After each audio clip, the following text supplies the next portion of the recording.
क्या मेरा नहीं हो पाएगा? देखो बेटा, जितने भी बच्चों के नंबर 300 से लेकर के 550 के बीच में आ रहे हैं, सेफ जोन में हो, तुम्हारा सिलेक्शन हो सकता है। कंफर्ट जोन में नहीं हो, हाँ जैसे 650 आ रहे हैं, हो रहा हो, तो बेटा तुम कैसे चलते हो, सही रास्ते पे जा रहे हो, है ना? 600 650 650 आ रहे हैं, तो तुम अपने इसी पीक को, इसी स्पेस को मेंटेन रखो, थोड़ा सा और इंप्रूवमेंट की जहां गुंजाइश है वो करो। वो ऑलरेडी कर रहा होता है। तो जिन बच्चों के नंबर 600 प्लस आ रहे हैं, 600 प्लस आ रहे हैं, तो तुम तो इसी पेस से चलो, और तुम्हें अपने जहां भी थोड़ी थोड़ी कमियां दिखाई दे उसको इंप्रूव करते चलो, और जान लो हमेशा बेहतर की गुंजाइश होती है। 600 700 तो नहीं है ना, और जान लो, ठीक है? और कैसे लगाना है तुम बेहतर तरीके से जानते हो। लेकिन जिनके नंबर 300 से 550 के बीच में आ रहे हैं, बेटा ध्यान से सुनना, इसका मतलब ये नहीं कि तुम्हारा सिलेक्शन नहीं होगा। इसका मतलब ये है कि अपने स्टडी पैटर्न को, टेस्ट की प्रिपरेशन को बिफोर टेस्ट जो आप करते हैं, और टेस्ट में जो आप करते हैं 3 घंटे में, और आफ्टर टेस्ट टेस्ट की एनालिसिस और उसके अकॉर्डिंग पढ़ाई, इन तीनों चीज को रिव्यू करना पड़ेगा। मेरी बात ध्यान सुनिएगा मैं क्या कह रहा हूं। टेस्ट के पहले की प्रिपरेशन कैसी है आपकी, टेस्ट में 3 घंटा कैसे बिता रहे हैं, और टेस्ट के बाद आप उस पेपर को कैसे एनालिसिस करते हैं, उस पे कैसे काम करते हैं, तीनों को एक बार सोचो। कैसे सोचे क्या करना चाहिए हमें? देखो बेटा देखो, अगर तुम्हारे 400 नंबर आया, मैंने एवरेज ले लिया 400 नंबर आ रहा है, तो 400 ऑलरेडी 720 का ऑलमोस्ट 60% है। हाँ सर भाई साहब 60% नंबर तुम ला रहे हो, मजाक थोड़ी ना है। 50% 60% नंबर ला रहे हो, मजाक थोड़ी ना है। तो सही से थोड़ी ना होगा, पेपर आज थोड़ी ना हुआ है। सुनो ध्यान से, अगर तुम्हारे नंबर आ रहे हैं, तो प्रिपरेशन जब तुम कर रहे हो तो क्या तुम्हारा सिलेबस पूरा हो जा रहा है? अगर हाँ तो ठीक बात है, अगले जाइए स्टेप पे। अगर नहीं, अगर सिलेबस कंप्लीट नहीं हो रहा है, तो अब यहाँ पे रिव्यू करो कि मैं टेस्ट में बैठने से पहले टेस्ट की सिलेबस को कैसे कंप्लीट करें। नंबर कमाने के बहुत सारे रीजन हो सकते हैं, पहला रीजन ये कि हमारा सिलेबस नहीं पूरा नहीं हुआ। तो अगर तुम्हारा सिलेबस पूरा नहीं हुआ है, तो ऐसा करो कि कभी भी एग्जाम से 2 दिन पहले या 3 दिन पहले प्रिपरेशन स्टार्ट मत करो, कम से कम 1 हफ्ते का टाइम दो, और रोज 1 1 घंटा उस पर्टिकुलर एग्जाम के लिए डिवोट करो। सबसे पहले फिजिक्स की तैयारी करो, क्योंकि फिजिक्स आपका सब्जेक्ट नहीं, फिजिक्स की तैयारी पहले कर लोगे ना, उसको भूलोगे नहीं। बायोलॉजी मान लो तुमने मंडे को पढ़ी है, संडे को एग्जाम है, तो सैटरडे तक सब भूल। पहले फिजिक्स की तैयारी करो, फिर तुम केमिस्ट्री की तैयारी करो, फिर बायो की तैयारी करो। और जब फिजिक्स की तैयारी करो ऐसे बिल्कुल भी मत करो कि मान लो 2 चैप्टर आ रहा है, तो पहला चैप्टर उठाया, उसका एक टॉपिक उठाया, उसके सारे सवाल किए, फिर 2 टॉपिक उठाया, 3 टॉपिक, ऐसा नहीं। तुम जैसे ही फिजिक्स की प्रिपरेशन स्टार्ट कर रहे हो, तो 2 चैप्टर आ रहे हैं, उसके सारे बेसिक फार्मूले, बेसिक कांसेप्ट और थ्योरी, ये सब का रिवीजन कर लो, फटाफट 2 घंटे में हो जाता है, कोई खास बात नहीं। थ्योरी बोल रहा हूं मैं, पूरा पढ़ लो, एक कॉन्फिडेंस आएगा। उसके बाद नोट्स के जो सवाल हैं वो करो। सर सवाल तो बहुत सारे कौन से करने हैं, नोट्स में 2 तरह के सवाल होते हैं। एक ऐसा सवाल जो आपको थ्योरी से जस्ट रिलेटेड होता है, फार्मूला बेस्ड होता है, उसको तो देखने में समझ आ जाएगा। हाँ जो सवाल तुमसे गलत हो गया था, या जिसमें कैलकुलेशन, उस कैलकुलेशन को अपने हाथों से कर लो। अब डिवीजन मल्टीप्लिकेशन थोड़ी ना करने की जरूरत है, जो तुम खुद कर लिए थे वो कर लो। तो तुम ऐसा करो, मंडे ट्यूसडे इसको दे दो, फिर तुम 2 दिन इसको दे दो, और लास्ट में 2 दिन इसको दे दो। जब लास्ट में इसको दे दोगे तो इसके बेसिक फार्मूले को एक बार रिवाइज करो। देखो टेस्ट में बैठने से पहले, जैसे सचिन तेंदुलकर कोई मैच खेलने जाता है, तो साहब वो एक मैच के लिए पहले कम से कम 20 घंटे प्रैक्टिस करता है, 20 घंटे प्रैक्टिस करता है। सचिन तेंदुलकर को आप जो तुम देखते हो, या विराट कोहली है, वो कम से कम 20,000 घंटे अपना टाइम प्रैक्टिस में गुजारता है। जितना समय वो क्रिकेट खेलने में बिताया ना, उससे कम से कम 20 टाइम्स, मोर देन 20 टाइम्स वो प्रैक्टिस में बिताया।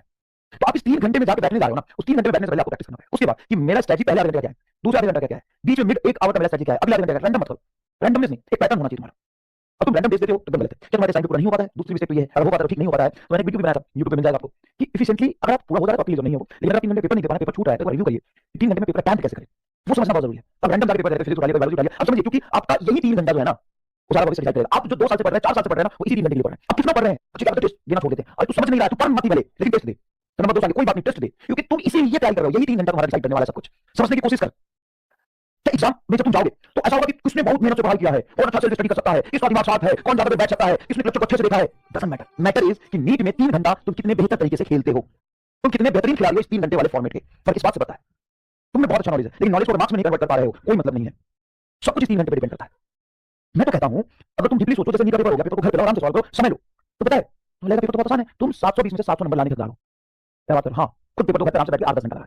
हाँ सर 10 घंटा लगा, 7-8 घंटा दे दोगे ना सर, तो हम लगभग 650-700 नंबर हम ले आएंगे, तुम इसमें मेजोरिटी चले आएंगे। इसका क्या मतलब है? इसका मतलब साथ में तुम्हें एक कंसेप्ट आता है, तुम कर सकते हो, लेकिन जो तुम 6 घंटे में कर सकते हो या तुम 3 घंटे में कर पाओगे, इसमें डाउट है। इसमें एक्यूरेसी चाहिए, स्पीड चाहिए, वही तो बनाना है, उसी का तो गेम है। नहीं अगर नीट वाले पेपर के लेवल को पूरी रखे टाइमिंग में 6 घंटे कर दूं तो नीट लेवल क्या जाएगा? सेम क्वेश्चन रखते हुए टाइमिंग बढ़ा दूं मैं 3 घंटे से 6 घंटे, तो लेवल क्या जाएगा सर? बहुत इजी, और बहुत इजी लेवल हो जाएगा।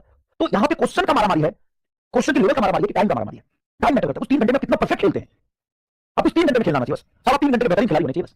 स्पीड होनी चाहिए आपके अंदर, एक्यूरेसी होनी चाहिए आपके अंदर, 3 घंटे का प्लान होना चाहिए, ब्लूप्रिंट होना चाहिए। हर एक 10 मिनट में मुझे कैसे बिहेव करना है, मेरा दिमाग का टेम्परामेंट क्या होना चाहिए, मैं हाथ कितने काम में चलना चाहिए, मैं सोचने का तरीका होना चाहिए, पहले मैं क्या करूंगा, कैलकुलेशन कब करूंगा, बोला कब करूंगा, फिजिक्स कब करूंगा, बायोलॉजी कब करूंगा, केमिस्ट्री कब करूंगा, कौन से क्वेश्चन को पहले करूंगा, कौन से क्वेश्चन को रिव्यू करके छोड़ूंगा, कौन से क्वेश्चन को मैं करूंगा, यही ये सब कुछ तुम्हारे दिमाग में होना चाहिए। लगातार टेस्ट इसीलिए होता है। तू पढ़ एक भी टेस्ट मत छोड़ना, तू पढ़, जान लगा के पढ़, एक भी टेस्ट मत छोड़ना, सिलेक्शन की प्रोबेबिलिटी बढ़ती जाएगी। और ये छोटा जाएगा, सिलेक्शन की प्रोबेबिलिटी घटती जाएगी।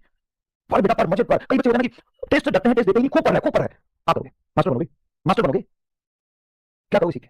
मैं तो कहता हूं कि मेरे से भी ज्यादा अच्छे खिलाड़ी होने चाहिए तुम इस 3 नंबर के। उसके बाद ठीक है सर, ये हम देख लेंगे पेपर कैसे अटेम्प्ट करना है, नहीं हो पा रहा है तुम स्ट्रेटजी बनाएंगे। जहां मेरा टाइम कम हो रहा था, जिस पेपर में टाइम कम हो गया था, हम पेपर पूरा नहीं कर पाए, उसमें सोचेंगे कि मेरा टाइम क्यों कम हो गई, फिर उसको इंप्रूव करेंगे। आफ्टर टेस्ट अगर आपके 10 नंबर कम आए हैं तो उसकी मिस्टेक होगी, क्यों हुआ?